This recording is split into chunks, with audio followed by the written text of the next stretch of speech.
Hello everyone, welcome to my channel KV की दुनिया।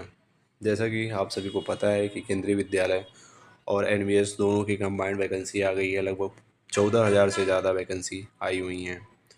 तो हम काफ़ी टाइम से आपको बता रहे थे कि आप पढ़ते रहिए, वैकेंसी कभी भी आ सकती है और मे भी इस साल के आखिर तक आपको वैकेंसी देखने को मिलेगी। तो ये बातें अब सही साबित हुई हैं और फाइनली आपको एक अच्छी खासी वैकेंसी देखने को मिली है, जिसमें प्राइमरी में लगभग 3,000 के आसपास वैकेंसी है। मैं केवल प्राइमरी टीचर की बात कर रहा हूँ, उसमें म्यूज़िक को मैं इंक्लूड नहीं कर रहा हूँ, ठीक है। और इसके सिलेबस के बारे में मैं आपको बताना चाहता हूँ।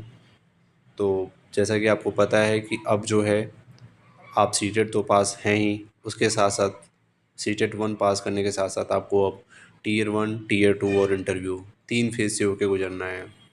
जो टीयर 1 का है पेपर, तो उसके लिए मैं आपको दिखा दूँ कि टीयर 1 में आपको क्वालिफाइंग है, केवल आपको पास करना है। और ये माइनस मार्किंग का भी है, 1/3 आपके इसमें माइनस मार्किंग होगी। 2 घंटे का समय मिलेगा आपको क्वेश्चन पेपर सॉल्व करने के लिए, जिसके अंदर 100 क्वेश्चन आएंगे और हर एक क्वेश्चन 3 मार्क्स का होगा, तो आपको 300 मार्क्स के यहाँ पे देखने को मिलेंगे। इसमें पासिंग है। तो इसमें आपको जो सिलेबस है वो जनरल रीजनिंग के 20 question, numeric ability 20 question, basic computer literacy के 20 क्वेश्चन, जनरल नॉलेज 20, लैंग्वेज जो है इंग्लिश की 10 और दूसरी सेकंड कोई भी मॉडर्न लैंग्वेज जैसे हिंदी, संस्कृत या एनी अदर लैंग्वेज आप चूज़ कर सकते हैं, जिसके आपको 10 क्वेश्चन देखने को मिलेंगे। टोटल 100 क्वेश्चन आएंगे जो कि 300 मार्क्स के होंगे। और ये इसके लिए आपको 2 घंटे का समय मिलेगा। माइनस मार्किंग है, मैंने इससे पहले ही बताया, 1/3।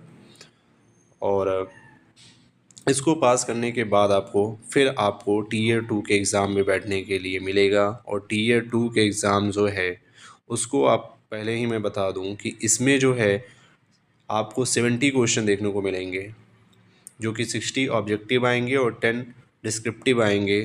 जो ऑब्जेक्टिव हैं उनके लिए 1 मार्क्स होगा और डिस्क्रिप्टिव के लिए पर क्वेश्चन आपको 4 मार्क्स मिलेंगे। मतलब 60 एंड 40 मिला के 100 मार्क्स 70 क्वेश्चन के लिए बनेगा। 2.5 आवर का आपको टाइम मिलेगा और इसके लिए जो माइनस मार्किंग है ये 1/4 है आपकी। तो आपका जो ये सिलेबस है, पहले जो था जिसमें पेडागोजी आप पढ़ते थे, चाइल्ड डेवलपमेंट, इन सब चीज़ों को पूरी तरीके से केवीएस ने साइड कर दिया है और अब नए सिलेबस लेके ये आ गए हैं। तो जो पहला पेपर होगा टीयर 1, वो तो जनरल ही आपको सारी चीज़ें, general math, reasoning, Hindi, English, computer knowledge, GK, ये सब चीज़ें के भरोसे आप अगर इनको तैयार कर लेते हैं तो आप क्वालिफाई कर जाएंगे। पर आपको मेन तैयारी जो करनी है वो टीयर 2 के लिए करनी है, क्योंकि वो पूरी तरीके से चेंज हो गया है। और जैसा मैंने पहले ही बताया कि 60 क्वेश्चन आपको ऑब्जेक्टिव, वहीं 10 डिस्क्रिप्टिव भी आएंगे। तो डिस्क्रिप्टिव क्वेश्चन के लिए आपकी तैयारी बहुत ही अच्छी होनी चाहिए। तो इसमें क्या है, इंग्लिश में आपको वही बेसिकली कह रहे हैं, या 3 और 4 अनसीन पैसेज आ सकते हैं, जो कि अलग अलग प्रोज, पोएट्री, ड्रामा, आर्टिकल्स, अलग अलग चीज़ों से आएंगे। बाकी जैसा कि आपको पता है, इंग्लिश ग्रामर, वोकेबलरी और बाकी चीज़ें आपको आनी चाहिए, ठीक है ना। और इसके साथ साथ इन्होंने राइटिंग एबिलिटी के बारे में भी बोला है कि आपको फॉर्मल और इनफॉर्मल लेटर्स के लिए प्रैक्टिस करना है, जिसमें business letter, job application letters and editors, complain and personal letters, ये सब भी आपको लिखना सीखना है। फिर रिपोर्ट राइटिंग भी करनी है, factual description of event, newspaper report, analytical report, notice, circular and press release. Basically मैं आपको बताना चाहता हूँ कि केंद्रीय विद्यालय ने जो अब टीयर 2 का जो सिलेबस दिया है प्राइमरी का, वो पूरी तरीके से जो आपको प्राइमरी क्लासों में पढ़ाना है उन चीज़ों पे आपको सीधा सीधा बेस्ड आपका सिलेबस दे दिया गया है।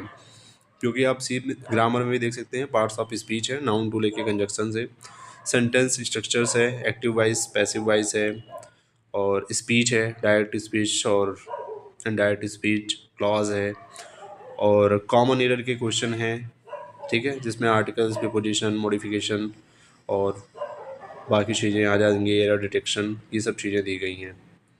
दूसरा है जो हिंदी का है, तो हिंदी साहित्य का इतिहास, गद्य साहित्य का इतिहास, जीवनी, आत्मकथा, रिपोर्ट। तो इसके लिए मैं यही कहूँगा कि आप आदित्य पब्लिकेशन की बुक्स लेके या जो एनसीईआरटी की बुक्स हैं आप उनकी हेल्प लेके ये तैयार कर सकते हैं। हिंदी साहित्य के इतिहास के लिए आपको अलग से तैयारी करनी पड़ेगी। और उसके साथ साथ व्याकरण जो है संज्ञा से लेके, ठीक है, और वचन, विशेषण, संयुक्ताक्षर, विलोम शब्द, सर्वनाम, लिंग भेद, विशेषण, पर्यायवाची, संधि विच्छेद, मतलब काल, पूरा ही आपको जो हिंदी व्याकरण है उसको अच्छे से पढ़ना पड़ेगा। सेम मैथ्स में आ जाइए तो मैथ्स का भी सिलेबस पूरा ज्योमेट्री दिया गया है, नंबर सेंस दिए गए हैं, ठीक है, multiplication, division and LCM, HCF, line, angles, तो ये सब चीज़ें आपको पढ़नी है। साथ ही फैमिली, फ्रेंड एंड कम्युनिकेट्स करके है जिसके अंदर आपको ईवीएस का पोर्शन कवर करना है, जो कि 3rd to 5th में ईवीएस पढ़ाई जाती है, तो उस पोर्शन को आपको कम्प्लीटली कवर करना है। उसके साथ साथ इस बार लास्ट ईयर क्लास 3rd में और इस बार 4th और 5th में भी केवीएस ने जब अपनी बुक्स चेंज की तो विजुअल आर्ट्स की बुक और साथ साथ खेल, योगा, फिजिकल हेल्थ एंड वेलबिंग्स की बुक लाई थी, तो उस बुक्स को भी आपको पढ़ना ही पड़ेगा।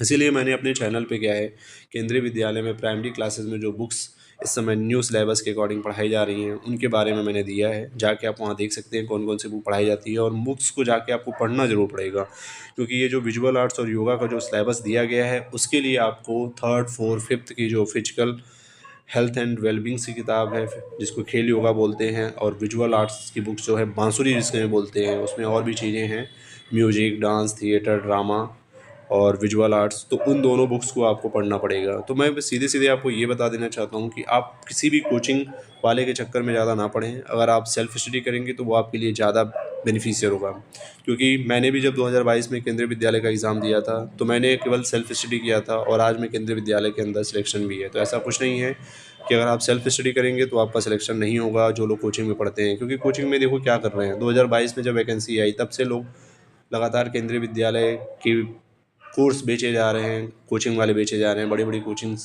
जो आप काफ़ी फेमस हैं, आप जानते भी हो, उन्होंने कितनी बार कोर्स बेचा ये बोल के कि वैकेंसी अब आ रही है, तब आ रही है, और फाइनली क्या हुआ, सिलेबस पूरा चेंज हो गया, पैटर्न चेंज हो गया, ठीक है, मोड ऑफ एग्ज़ाम, जहाँ टीयर 1, टीयर 2, टीयर और इंटरव्यू आ गया, तो उन लोगों ने तो अपने पैसे कमा लिए और आपको पढ़ा दिया पेडागोजी, चाइल्ड डेवलपमेंट, पर अब उसका यूज़ कहाँ करेंगे आप?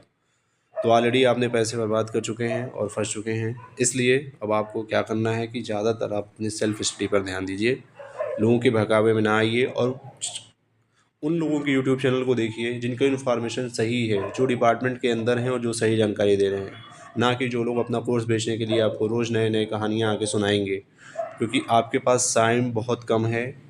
हम 2022 में भी सेम हुआ था, वैकेंसी आई थी दिसंबर के अंदर, 20 डेज़ दिया उन्होंने फॉर्म फिल करने के लिए, और उसके बाद 1 महीने बाद ही एग्ज़ाम उन्होंने कंडक्ट करा लिए थे।